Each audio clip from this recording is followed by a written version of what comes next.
सवाबी में मुबैना पुलिस मुकाबला, डीएसपी अल्लामा इकबाल जाँ बहक, 2 एहलकार ज़ख्मी, इश्तिहारी मुलज़म मारा गया।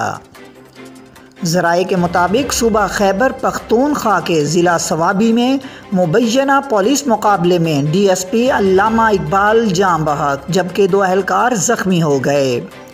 पुलिस की जवाबी फायरिंग से एक मुलज़म नसीर मारा गया। डीपीओ सवाबी इमरान शाहिद ने वाक़े की तस्दीक करते हुए बताया कि इलाका कालू खान में पुलिस की इश्तिहारी मुलज़मान के ठिकानों पर छापामार कार्रवाई के दौरान मुलज़मान की फायरिंग से पुलिस ऑफिसर डीएसपी अल्लामा इकबाल शहीद हो गए हैं। पुलिस की जवाबी फायरिंग से एक मुलज़म नसीर, जो कि पुलिस को कई केसेस में मतलूब था, मारा गया, जबकि मुलज़म का साथी ज़ख्मी हालत में फ़रार हो गया। पुलिस ने मफरूर मुलज़म की गिरफ़्तारी के लिए इलाके में सर्च ऑपरेशन शुरू कर दिया है। वाज़ेह रहे कि डीएसपी अल्लामा इकबाल का ताल्लुक़ 4 सद्दा के इलाके शब कदर से था।